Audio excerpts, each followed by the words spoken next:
Hello students, तो चलिए start करते हैं आज का लेक्चर। स्टूडेंट, लास्ट लेक्चर में हमने क्या कंप्लीट किया था? हमने thermodynamics of a galvanic cell complete कर लिया था, ठीक है।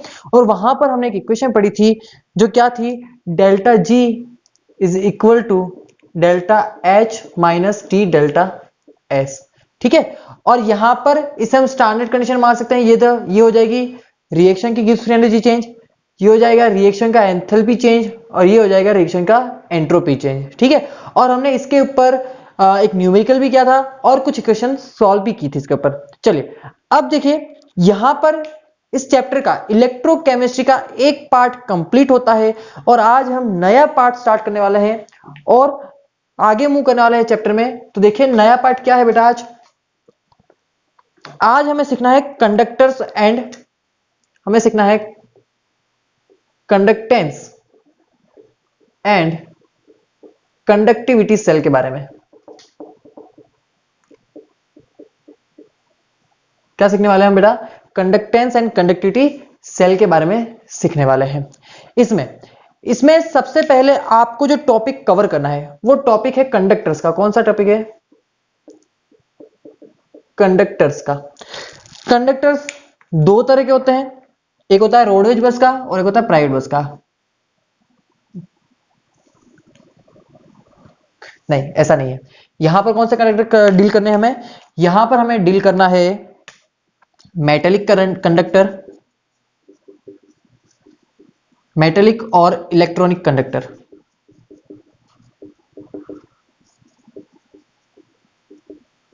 और एक होगा इलेक्ट्रोलाइटिक कंडक्टर, ठीक है। दो तरह के कंडक्टर्स हैं यहां पर, एक है इलेक्ट्रॉनिक कंडक्टर्स, एक है इलेक्ट्रोलाइटिक कंडक्टर्स, ठीक है। चलिए दोनों के बीच में डिफरेंस समझ लेते हैं। इस आप फिजिक्स में भी पढ़ते ही हो इलेक्ट्रोलाइटिक कंडक्टर्स को और इलेक्ट्रॉनिक कंडक्टर्स को, लेकिन यहां पर एक बार डिफरेंस देख लेते हैं इनका। देखिए first of all, electronic conductors में चार्ज कैसे फ्लो होगा, जो चार्ज का फ्लो होगा वो कैसे होगा, इसके जो एग्जाम्पल है यहां पर आते हैं आपके पास। इसका अगर एग्जाम्पल की मैं बात करूं तो ये आ जाएगा कॉपर वायर, ठीक है। कॉपर वायर हो सकता है इसका एग्जाम्पल, ठीक है। थोड़ा नीचे लिख लेते हैं हम इसे, कॉपर वायर और सिल्वर वायर, ठीक है। तो ये जो कॉपर वायर और सिल्वर वायर है ये मेटेलिक कंडक्टर्स के एग्जाम्पल है। अब बात करते हैं इसमें चार्ज कैसे फ्लो होगा। देखो ये कॉपर वायर की बात करता हूं मैं, मान लीजिए कि मेरा क्या है, कॉपर वायर है। तो इस कॉपर वायर के अंदर चार्ज कैसे फ्लो होगा? कैसे फ्लो होगा? ऑब्वियसली फ्री इलेक्ट्रॉन की मूवमेंट की वजह से क्या होगा, यहां पर चार्ज का फ्लो होगा। एक वायर के अंदर करंट कैसे फ्लो करती है? जब फ्री इलेक्ट्रॉन मूवमेंट करते हैं तभी तो उस वायर में क्या होगी, करंट का फ्लो होगा। तो यहां पर फर्स्ट पॉइंट लिखिए कि जो चार्ज कैरियर है, जो चार्ज कैरियर है वो कौन है, वो किसकी वजह से हो रहा है? तो मूवमेंट ऑफ, लिखिए movement of free electrons, movement of free electrons. Free electrons की मूवमेंट की वजह से एक इलेक्ट्रॉनिक कंडक्टर्स में क्या होता है, चार्ज का फ्लो होता है, ठीक है। अब इसी जैसा, अब देखो अगर मैं इलेक्ट्रोलाइटिक कंडक्टर की बात करूं तो इसमें कैसे चार्ज फ्लो होगा? तो देखो ध्यान से, मैं बात करता हूं इलेक्ट्रोलाइटिक सॉल्यूशन की। देखो ये सॉल्यूशन है, इसके अंदर हमने एक इलेक्ट्रोलाइटिक सॉल्यूशन फिल किया हुआ है। सॉल्यूशन है मान लीजिए कि NaCl का एक्वस सॉल्यूशन है। यहां पर क्या क्या है, मैंने अब दो इलेक्ट्रोड लगा दिए और दोनों को मैंने बैटरी के थ्रू अटैच कर दिया। अब अगर मैं बैटरी स्टार्ट करता हूं तो बताओ क्या इस सॉल्यूशन में करंट का फ्लो होगा या नहीं होगा? मैं बात ध्यान से सुनना। मैंने क्या किया, एक इलेक्ट्रोलाइटिक सॉल्यूशन लिया, उसमें मैंने दो इलेक्ट्रोड लगाए, दोनों को मैंने बैटरी से अटैच कर दिया। क्या अब बैटरी स्टार्ट करने पर करंट का फ्लो होगा? हाँ होगा। तो किसकी वजह से होगा? तो यहां पर जो आपके पास इलेक्ट्रोलाइट प्रेजेंट है वो इलेक्ट्रोलाइट क्या होता है, डिसोसिएट होता है अपने आयंस की फॉर्म में, और इन आयंस की मूवमेंट की वजह से इलेक्ट्रोलाइटिक कंडक्टर्स में क्या होता है, करंट का फ्लो होता है। तो यहां पर पॉइंट बनाकर लिखिए आप, मूवमेंट ऑफ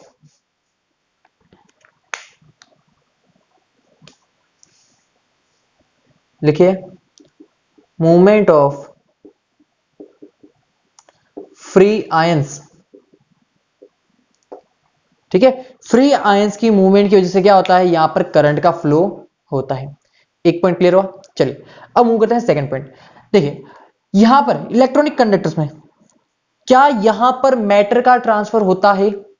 मैं क्या पूछ रहा हूं, क्या इलेक्ट्रॉनिक कंडक्टर्स में, मेटेलिक कंडक्टर्स में मैटर का ट्रांसफर होता है? जैसे ये कॉपर वायर है, इस कॉपर वायर में यहां से करंट फ्लो हो रहा है यहां तक, तो क्या ऐसा होता है कि करंट फ्लो होने के साथ साथ कॉपर भी यहां से फ्लो करके यहां आ जाता है? क्या ऐसा होता है कि करंट का फ्लो होते टाइम पे कॉपर यहां से फ्लो करता है यहां आ गया? नहीं ना। तो मतलब कि यहां पर नो मैटर ट्रांसफर अकर, यहां पर कोई भी मैटर का ट्रांसफर नहीं होता है। इसी तरह से अगर यहां पर बात करें, इसका अगर सेकंड पॉइंट लिखें, तो यहां पर क्या होता है, हाँ यहां पर मैटर का ट्रांसफर होता है। कैसे होता है?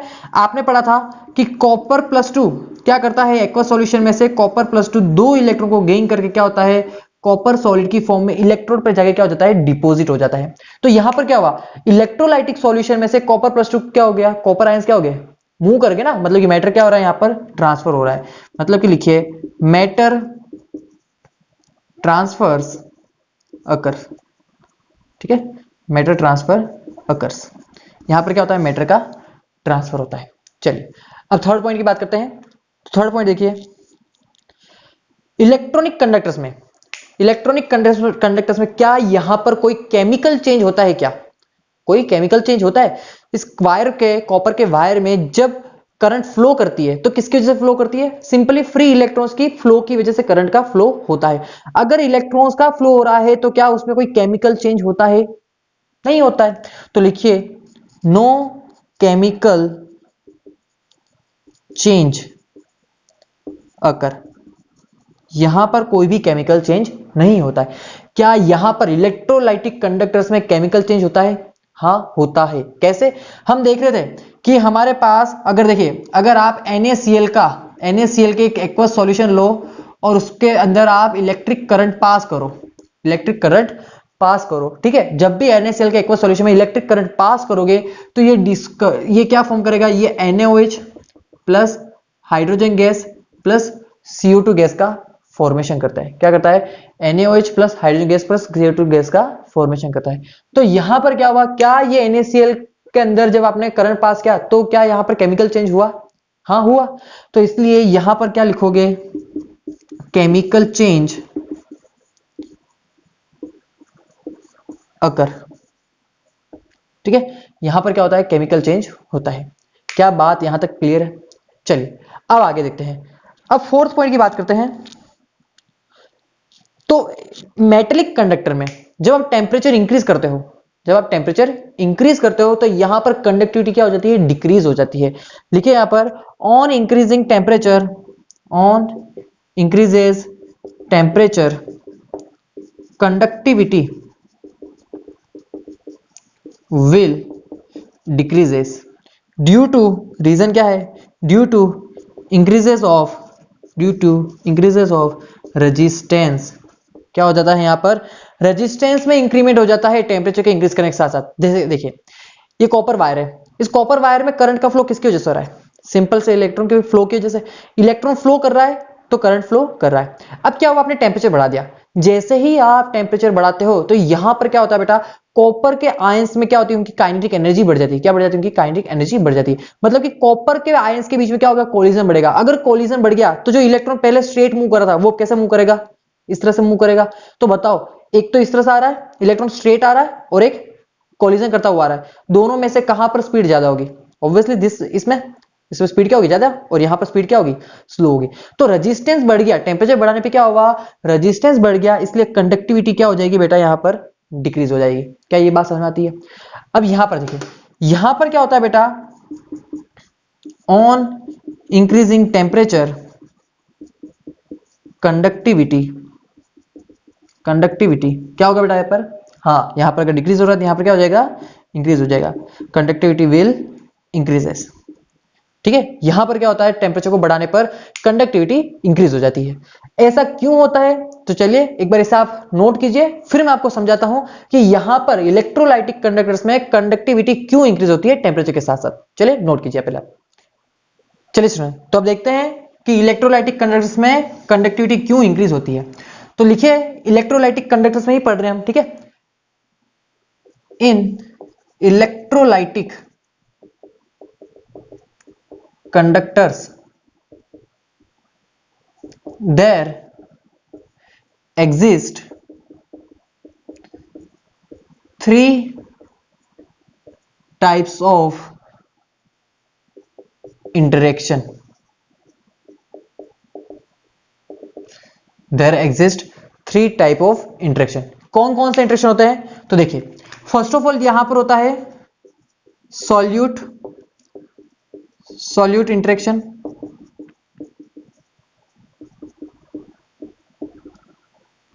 सेकंड होता है सॉल्यूट सॉल्वेंट इंटरेक्शन,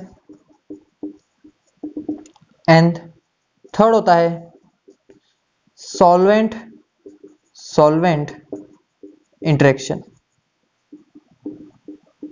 ठीक है, थ्री टाइप ऑफ इंटरेक्शन होते हैं।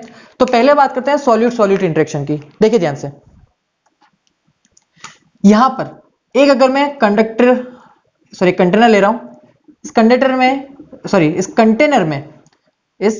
में मेरे पास एक इलेक्ट्रोलाइटिक सॉल्यूशन प्रेजेंट है, वहां पर कुछ आयंस है Na+ और Cl- के आयंस प्रेजेंट है। ठीक है, इलेक्ट्रोलाइट के आयंस प्रेजेंट है।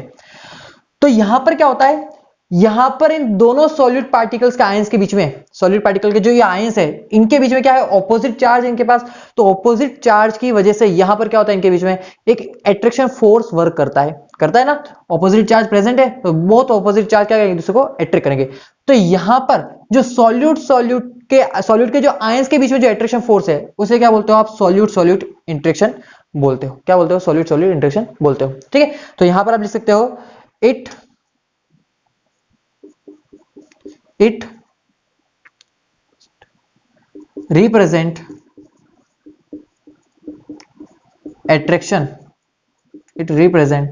attraction of ions of solute। ठीक है, सॉल्यूट के जो आयंस है उनके बीच में अट्रैक्शन फोर्स को ये रिप्रेजेंट करता है। अब बात करते हैं इसकी, ये क्या है, सॉल्यूट सॉल्वेंट इंटरेक्शन।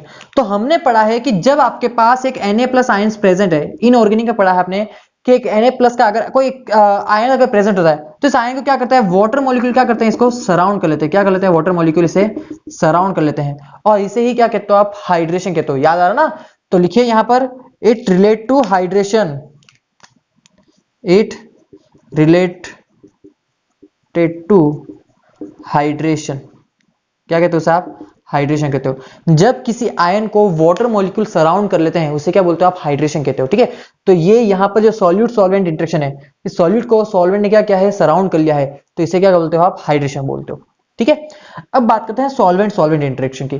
तो देखो सॉल्वेंट क्यों है, तो ऑब्वियसली बात है वाटर क्या होगा, यहां पर सॉल्वेंट होगा। तो दो वाटर मॉलिक्यूल के बीच में अगर इंटरेक्शन फोर्स है, तो उनकी विस्कोसिटी क्या हो जाएगी, बढ़ जाएगी। तो यहां पर जो सॉल्वेंट और सॉल्वेंट के बीच में जो इंटरेक्शन है, ये क्या रिप्रेजेंट कर रहा है, इट रिलेटेड टू, या फिर it represent to viscosity of solvent. ठीक है, विस्कोसिटी ऑफ सॉल्वेंट, ये क्या करता है, सॉल्वेंट की विस्कोसिटी को रिप्रेजेंट करता है। ठीक है, तो अब देखो, मैंने अभी बोला था आपको कि टेम्परेचर की इंक्रीज करने पर कंडक्टिविटी क्या होगी, यहां पर इलेक्ट्रोलाइटिक कंडक्टर्स में इंक्रीज होगी। क्यों होगी, देखो अब यहां पर अगर आपको कंडक्टिविटी बढ़ानी है, ध्यान से सुनना मेरी बात, अगर आपको कंडक्टिविटी बढ़ानी है, ठीक है, कंडक्टिविटी बढ़ानी है मतलब कि करंट का फ्लो होना चाहिए। करंट का फ्लो कब होगा, फर्स्ट की बात करते हैं, जब इन आयंस के बीच में, अगर स्ट्रॉन्ग अट्रैक्शन फोर्स है, तो क्या ये जो Cl- इस Na+ को मूव करने देगा, नहीं करने देगा। अगर इस आयन का फ्लो नहीं होगा, मूवमेंट नहीं होगा, तो क्या करंट फ्लो होगी, नहीं होगी। मतलब कि कंडक्टेंस के फास्ट होने के लिए या फिर कंडक्टेंस के इंक्रीज होने के लिए इन आयंस के बीच में अट्रैक्शन फोर्स क्या होना चाहिए, वीक होना चाहिए। क्या होना चाहिए, वीक होना चाहिए। ठीक है, अब देखिए इसकी बात करते हैं सॉल्यूट सॉल्वेंट इंटरेक्शन में। अगर इस आयन को सब बहुत ज्यादा वाटर मॉलिक्यूल सराउंड कर लेंगे, तो क्या इसकी मोबिलिटी डिक्रीज नहीं हो जाएगी, ऑब्वियसली इसकी मोबिलिटी क्या होगी, डिक्रीज होगी। अगर इस आयन की मोबिलिटी डिक्रीज हो गई, तो क्या करंट फ्लो होगा, ऑब्वियसली नहीं होगा। मतलब कि अगर हमें कंडक्टेंस चाहिए, अगर हमें कंडक्टेंस इंक्रीज करनी है, तो इस अट्रैक्शन फोर्स का वीक होना जरूरी है। अगर ये अट्रैक्शन फोर्स वीक होगा, मतलब कि कम अगर वाटर मॉलिक्यूल्स इसको सराउंड करेंगे Na+ को, कम वाटर मॉलिक्यूल्स अगर Na+ को सराउंड करेंगे तो इसकी विस्कोसिटी क्या, इसकी मोबिलिटी क्या हो जाएगी, बढ़ जाएगी। अगर इसकी मोबिलिटी बढ़ गई तो ये क्या करेगा, इजिली फ्लो करेगा और कंडक्टेंस क्या होगी, इंक्रीज होगी। मतलब कि सॉल्यूट सॉल्वेंट इंटरेक्शन भी क्या होना चाहिए, आपका वीक होना चाहिए। बात क्लियर है। चलिए अब बात करते हैं सॉल्वेंट सॉल्वेंट इंटरेक्शन की। तो देखो अगर किसी सॉल्वेंट की अगर विस्कोसिटी ज्यादा है तो उसका फ्लो क्या होगा, स्लो होगा ना। किसी सॉल्वेंट की अगर विस्कोसिटी ज्यादा होती है मतलब कि वो इजीली मूवमेंट नहीं कर पाएगा। अगर वो मूवमेंट नहीं कर पाएगा तो भी क्या होगा, आपका कंडक्टेंस क्या हो जाएगी, डिक्रीज हो जाएगी। मतलब कि अगर हमें कंडक्टेंस चाहिए तो सॉल्वेंट सॉल्वेंट इंटरेक्शन भी क्या होना चाहिए, आपका वीक होना चाहिए। क्या होना चाहिए या नहीं, मतलब ये क्लियर हो गया। अगर हमें कंडक्टेंस चाहिए, अगर हमें कंडक्टेंस इंक्रीज करनी है टेम्परेचर के साथ साथ, तो इन तीनों को डिक्रीज होना चाहिए। इन तीनों का क्या होना जरूरी है, डिक्रीज होना जरूरी है। तो लिखिए point on increasing temperature there are 3, ये जो तीनों टाइप के जो आपके अट्रैक्शन फोर्स है ये क्या हो जाते हैं, डिक्रीज हो जाते हैं। ये क्या हो जाते हैं, डिक्रीज। ऑन इंक्रीजिंग टेम्परेचर आप लिख सकते हो यहां पर, on increasing temperature there are 3 type of attraction forces decreases। इसलिए क्या होती है, आपकी कंडक्टेंस यहां पर क्या हो जाती है, इंक्रीज हो जाती है। क्या बात क्लियर है। देखिए on increasing temperature there are 3 types of attraction forces decreases. ये तीनों टाइप के अट्रैक्शन फोर्स क्या हो जाते हैं, टेम्परेचर इंक्रीज करने के साथ साथ डिक्रीज हो जाते हैं। अगर ये तीनों टाइप के अट्रैक्शन फोर्स डिक्रीज हो गए तो ऑब्वियसली बात है आपकी कंडक्टेंस क्या हो जाएगी, इंक्रीज होगी। तो ये रीजन था कि इलेक्ट्रोलाइटिक कंडक्टर्स में, यहां पर इलेक्ट्रोलाइटिक कंडक्टर्स में क्या होता है, टेम्परेचर के इंक्रीज करने के साथ साथ कंडक्टिविटी क्या होती है, इंक्रीज होती है। चलिए एक और बात, यहां पर बोथ लिखिए, एक और point, both electronic and electrolytic conductors, both electronic and electrolytic conductors follows Ohm's law। क्या होता है Ohm's law, V is equal to IR। दोनों इलेक्ट्रॉनिक या इलेक्ट्रोलाइटिक कंडक्टर्स, दोनों की बात करो, दोनों ही क्या करते हैं, Ohm's law को फॉलो करते हैं। ठीक है, तो चलिए इसे आप नोट कीजिए, फिर हम आगे मूव करते हैं। चलिए सुनिए, तो अब हमें सीखना है कंडक्टिविटी सेल। क्या सीखना है बेटा, कंडक्टिविटी सेल। तो ध्यान से सुनिएगा इसे, यहां पर फर्स्ट आपको कवर करना है कंडक्टिविटी सेल में रेजिस्टेंस को। किसको, रेजिस्टेंस को। ठीक है, इसको आपने फिजिक्स के अंदर ऑलरेडी कवर कर लिया है आपने, और आपने पढ़ा भी होगा, आपको आता भी होगा, लेकिन यहां पे एक बार हम डिस्कस कर लेते हैं इसे। देखिए रेजिस्टेंस क्या होता है, ये देखिए क्या होता है। जैसे कि अगर मैं एक वायर के लिए बात करूं, एक वायर के लिए बात करते हैं हम, तो इस वायर में क्या होता है, करंट का फ्लो होता है। क्या होता है, करंट का फ्लो होता है।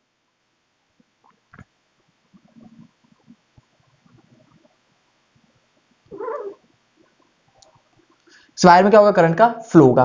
तो यहां पर वायर के लिए यहां पर जो रेजिस्टेंस का फॉर्मूला होता है वो क्या होता है बेटा, R is equal to rho into L upon A होता है। फॉर्मूला यही होता है। ठीक है, ये आपको पता है। ठीक है, हम बात करते हैं आर की। आर क्या होगा यहां पर हमारा, यह होता है हमारा रेजिस्टेंस। रो क्या होता है बेटा, तो यहां पर जो आपका रो होगा वो क्या हो जाएगा, रेजिस्टिविटी और स्पेसिफिक रेजिस्टेंस। क्या हो जाता है, रो हो जाता है आपका रेजिस्टिविटी और स्पेसिफिक रेजिस्टेंस। चलिए अब बात करते हैं एल की। एल क्या है, तो एल है यहां पर लेंथ ऑफ वायर। क्या है, इस वायर की जो लेंथ है उसे क्या बोलोगे आप, एल बोलोगे। तो यहां पर लिखिए एल क्या हो जाएगा बेटा, लेंथ ऑफ वायर। और ए क्या हो जाएगा यहां पर, तो ए हो जाएगा क्रॉस सेक्शन एरिया। क्या हो जाएगा, वायर का जो क्रॉस सेक्शन एरिया है उसे क्या बोलते हो आप, ए बोलते हो। तो जिस तरह से अब ये जो है ना, ये हमने रेजिस्टेंस जिसके लिए मेजर डिस्कस किया, ये है आपके पास इलेक्ट्रॉनिक कंडक्टर। क्या है आपके पास, इलेक्ट्रॉनिक कंडक्टर। तो जिस तरह से हम एक इलेक्ट्रॉनिक कंडक्टर के लिए रेजिस्टेंस को डिफाइन कर रहे हैं, उसी तरह से फॉर, देखिए यहां पर for electrolytic conductor, for electrolytic conductor के लिए भी आप इसी तरह से क्या करते हो, रेजिस्टेंस को डिफाइन कर सकते हो। देखिए ध्यान से देखना इसको, यहां पर इलेक्ट्रोलाइटिक कंडक्टर के लिए भी आर का रेजिस्टेंस का फॉर्मूला क्या रहेगा बेटा, वो यही रहेगा रो इंटू एल अपॉन ए। फॉर्मूला सेम रहेगा, फॉर्मूला में कोई चेंजिंग नहीं है। अब समझिए, हम यहां पर एक इलेक्ट्रोलाइटिक कंडक्टर बनाते हैं, जैसे कि देखिए मैं यहां पर एक कंटेनर ले रहा हूं, इस कंटेनर के अंदर मैंने एक सॉल्यूशन फिल कर लिया, इलेक्ट्रोलाइटिक सॉल्यूशन फिल कर लिया मैंने, ठीक है। अब मैंने क्या किया, अब मैंने यहां पर 2 इलेक्ट्रोड लगा दिए,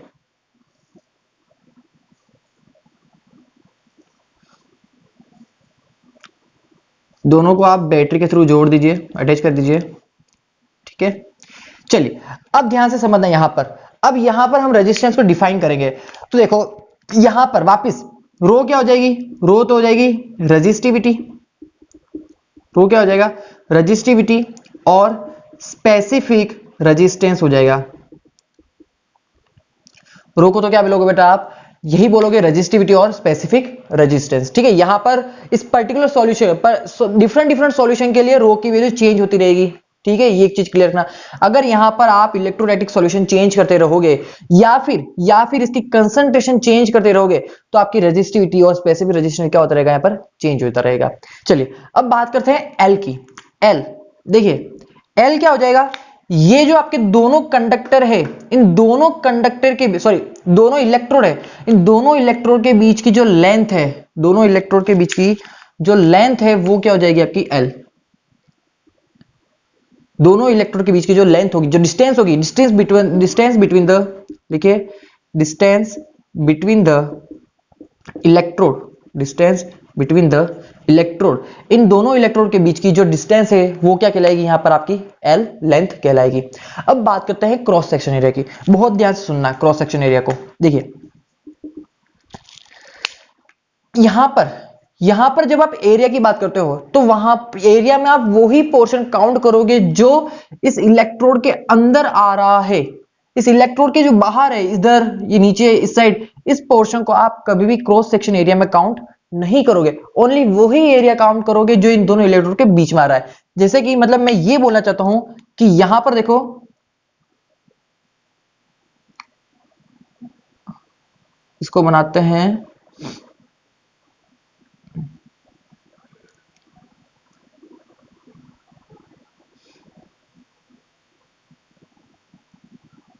ओके, ये वाला पोर्शन और यहां पर नीचे ये वाला पोर्शन, ये जो दोनों इलेक्ट्रोड के बीच में जो एरिया आ रहा है, उसी को क्या बोलोगे आप, क्रॉस सेक्शन एरिया बोलोगे, और उसी को काउंट करोगे।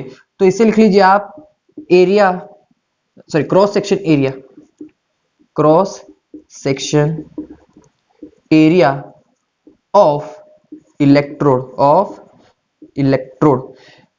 के बीच में जो पोर्शन आ रहा है, जहां पर इलेक्ट्रोलाइटिक सॉल्यूशन भी प्रेजेंट है और जहां पर दोनों कांटेक्ट में आ रहे हैं, वही पोर्शन क्या करोगे, क्रॉस सेक्शन एरिया में काउंट करोगे। इसके बाहर वाला पोर्शन आप काउंट नहीं करोगे। इसको और समझते हैं अच्छे से, देखिए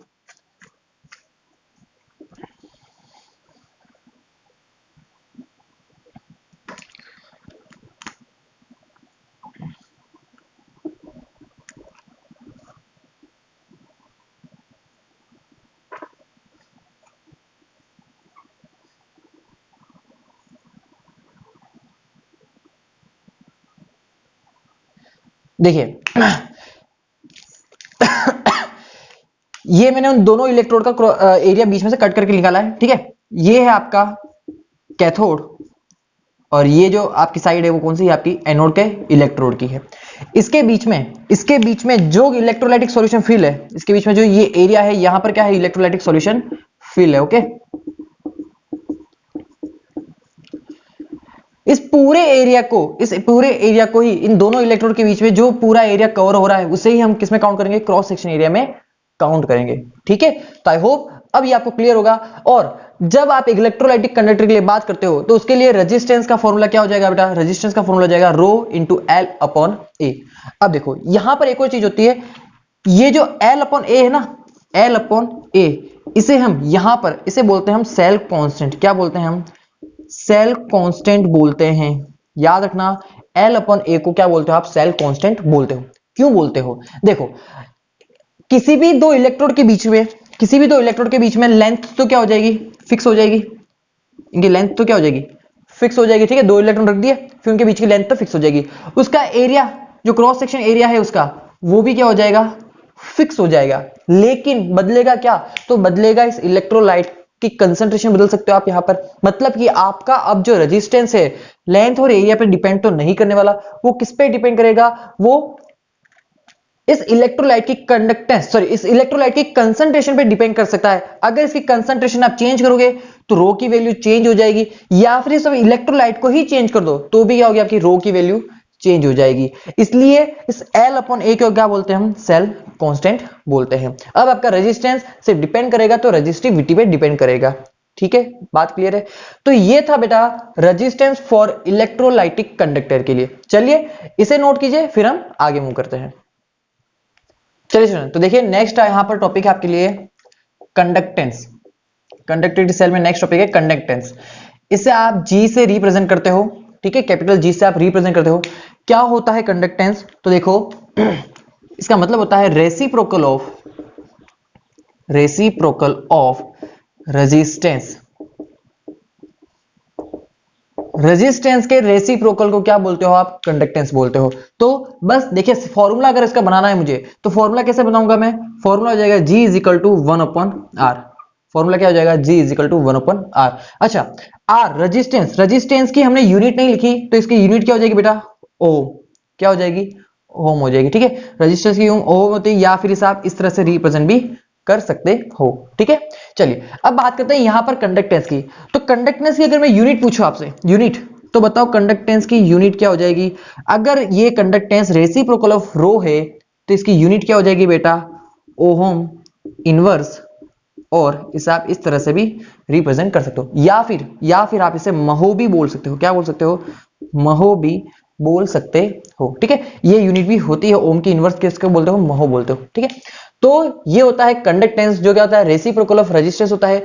अभी आप टर्म सीखते जाइए, आपको लग रहा होगा कि टर्म क्यों सीख रहे हैं, लेकिन इन सारी टर्म को आप यूज करोगे। इवन ये जो यूनिट है ना, अगर आपको ये यूनिट नहीं पता होगी तो आप इन कंसेप्ट के ऊपर जो न्यूमेरिकल आने वाले वो आप इजीली सॉल्व नहीं कर पाओगे। तो सबसे ज्यादा फोकस करना पहले न्यूमेरिकल के ऊपर। ठीक है, और इन टर्म्स के नाम याद रखना। जी बोले, जी का मतलब क्या हो जाएगा बेटा? कंडक्टेंस। ठीक है, क्या याद रखना? जी का मतलब क्या होता है? कंडक्टेंस।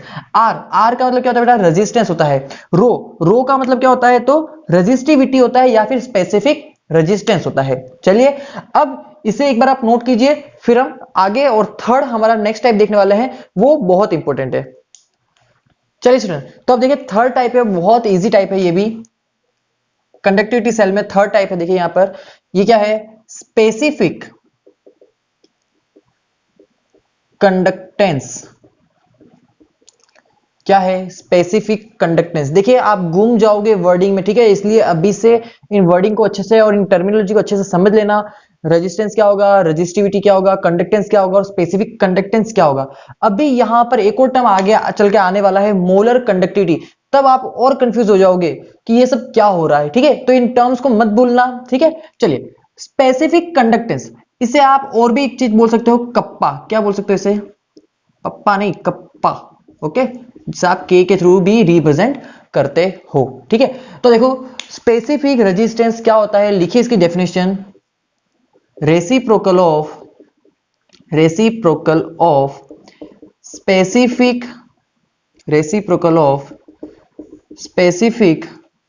रेजिस्टेंस और रेजिस्टिविटी। ठीक है, क्या होता है? रेसिप्रोकल ऑफ स्पेसिफिक रेजिस्टेंस और रेजिस्टिविटी। रेजिस्टिविटी क्या होता है बेटा? कप्पा किसका रेसिप्रोकल है? ये रेसिप्रोकल है रो के। किसके रेसिप्रोकल है? रो के। इसी रो को क्या बोलते हो आप? स्पेसिफिक रेजिस्टेंस बोलते हो या फिर रेजिस्टिविटी बोलते हो। तो क्लियर हो रहा है फॉर्मूला, ठीक है। इस के को क्या बोलते हो आप? इसे बोलते हो स्पेसिफिक कंडक्टेंस, या फिर इसे एक और चीज बोल सकते हैं, टर्मिनोलॉजी याद रखना, कंडक्टिविटी भी बोल सकते हो इसे, कंडक्टिविटी भी बोल सकते हो। मोस्ट ऑफ द टाइम पर आपके पास कंडक्टिविटी वर्ड ही यूज होगा, ठीक है। तो याद रखना इसे आप कंडक्टिविटी भी बोल सकते हो। अब देखिए हमने अभी पढ़ा था कि हमारा आर क्या था? आर इक्वल था रो इंटू एल अपॉन ए के। आर किसका इक्वल था? रो इंटू एल अपॉन ए के, ठीक है। अब बात करते हैं रो के लिए। अगर रो के लिए मैं वैल्यू पूछूं आपसे, यहां से रो के लिए कुछ बनाइए तो क्या आ जाएगा? आर, रो क्या हो जाएगा? R into A upon L. क्या हो जाएगा? R into L, A upon L. इसको क्या करूं मैं? रिवर्स कर दूं। तो अगर मैं इसे इन्वर्स कर देता हूं तो वन अपॉन रो क्या हो जाएगा? One upon R. One upon rho क्या हो जाएगा? One upon R into L upon A. यही होगा। तो चलो इस वैल्यू को उठाते हैं यहां से और यहां पर पुट करते हैं। तो बताओ मुझे, जब मैं यहां पर कप्पा इजिकल टू या फिर conductivity is equal to one upon R into L by A लिख सकता हूं, लिख सकता हूं ना। तो यहां पर देखो ये क्या है? कंडक्टिविटी।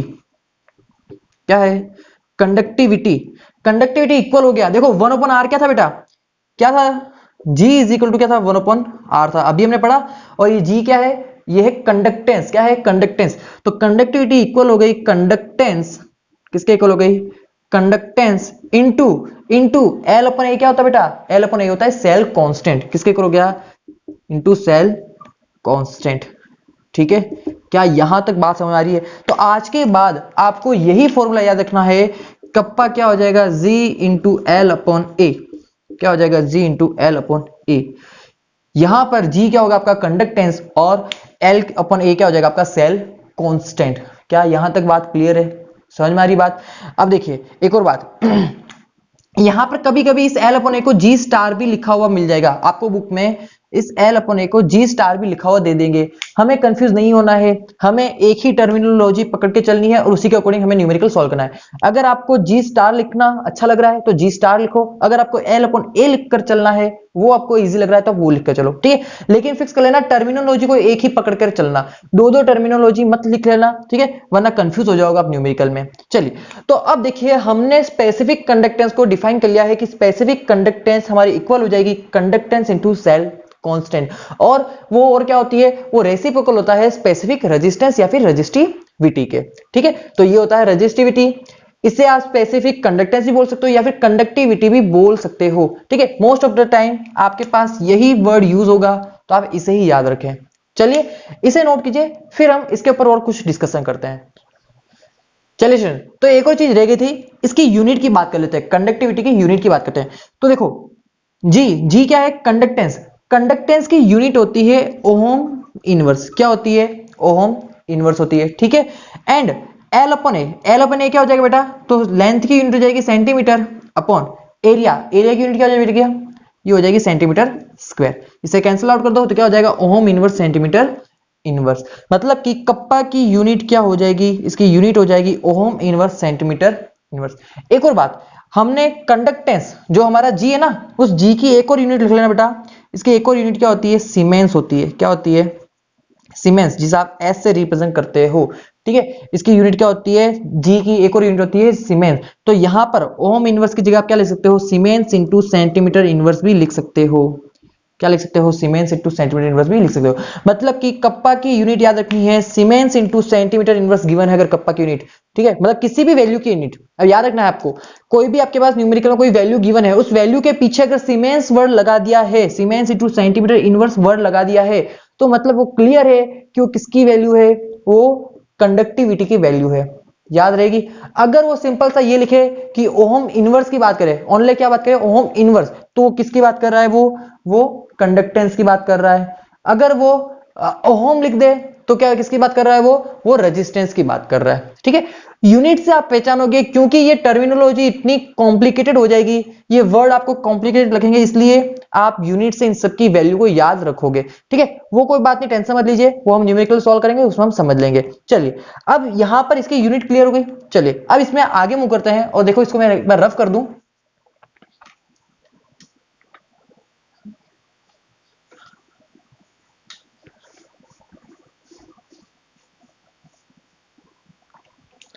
देखिए स्टूडेंट, यहां पर एक नोट लिखिए। नोट क्या है देखिए, इसी में चल रहा है कंडक्टिविटी में। फर्स्ट नोट है हमारा, conductivity of a solution depends on the number of ions, depends on the number of ions of electrolytic solution or given volume of solution, given volume of solution।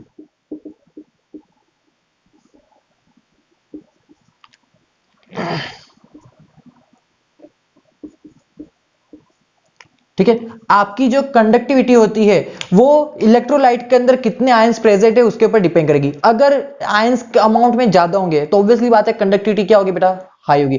अगर ions का amount कम होगा, मतलब कि electrolyte का amount कम होगा, मतलब कि ions का अमाउंट क्या हो जाएगा, ऑब्वियसली कम हो जाएगा, तो उसकी वजह से कंडक्टिविटी क्या हो जाएगी, डिक्रीज हो जाएगी। तो आपकी जो भी सॉल्यूशन की कंडक्टिविटी है वो डिपेंड करती है उस इलेक्ट्रोलाइट के अंदर प्रेजेंट, उस इलेक्ट्रोलाइटिक सॉल्यूशन के अंदर प्रेजेंट नंबर ऑफ आयंस के ऊपर डिपेंड करती है। ठीक है, या फिर किसके डिपेंड करती है, गिवन वॉल्यूम ऑफ सॉल्यूशन पे, सॉल्यूशन के वॉल्यूम पे भी वो डिपेंड करती है। चलिए अब सेकंड नोट लिखिए इसमें। सेकंड नोट क्या है बेटा, both conductance and conductivity are additive property, are additive property. मतलब कि कंडक्टेंस और कंडक्टिविटी दोनों क्या है, एडिटिव प्रॉपर्टी है। जैसे कि अगर मैं बात करूं, अगर मुझे कंडक्टिविटी ऑफ सॉल्यूट गिवन है, कंडक्टेंस ऑफ सॉल्यूट गिवन है एंड कंडक्टेंस ऑफ सॉल्वेंट भी गिवन है, मुझे क्या गिवन है, कंडक्टेंस ऑफ सॉल्यूट गिवन है और कंडक्टेंस ऑफ सॉल्वेंट गिवन है, और मुझसे ये पूछा जाए कि मुझे सॉल्यूशन की कंडक्टेंस बताओ, तो मैं क्या करूंगा, सिंपल सा, सॉल्यूट का कंडक्टेंस प्लस क्या कर दूंगा, सॉल्वेंट का कंडक्टेंस, तो मुझे क्या मिल जाएगी, सॉल्यूशन की कंडक्टेंस मिल जाएगी। अगर मुझे यहां पर ये बता दे कि मेरे पास सॉल्यूट की कंडक्टिविटी गिवन है, मुझे क्या गिवन है, सॉल्यूट की कंडक्टिविटी गिवन है और सॉल्वेंट की भी कंडक्टिविटी गिवन है, और मुझसे पूछ ले कि मुझे सॉल्यूशन की कंडक्टिविटी बताइए, तो मैं क्या करूंगा, इन दोनों क्या करूंगा, ऐड कर दूंगा। मतलब कि सॉल्यूट एंड सॉल्वेंट इनकी कंडक्टेंस या फिर कंडक्टिविटी को ऐड करने पर आपको क्या मिल जाएगा, सॉल्यूशन की कंडक्टेंस और कंडक्टिविटी मिल जाएगी। ठीक है, इसकी वैल्यू मिल जाएगी, यूज आएगा ये सब कुछ, बहुत इंपॉर्टेंट है। ठीक है, इसे दे दीजिए इक्वेशन नंबर 1, इक्वेशन नंबर 2, ये सब कुछ, ये जो नोट लिखवा रहा हूं ना, ये हर नोट आपको कहीं ना कहीं न्यूमेरिकल में जरूर हेल्प करेगा। ठीक है, चलिए इसे नोट कीजिए, फिर हम आगे मूव करते हैं। चलिए एक लास्ट नोट है यहां पर, वो भी लिख लीजिए आप साथ साथ में बेटा। देखिए कप्पा क्या था बेटा, अभी हमने पढ़ा कप्पा क्या था, कंडक्टेंस इनटू एल अपॉन एक सेल कांस्टेंट। ठीक है, कंडक्टिविटी इज इक्वल टू थी कंडक्टेंस इनटू सेल कांस्टेंट के लिए। तो अब देखो इसके लिए बात करते हैं, जैसे एक सेल है मेरे पास,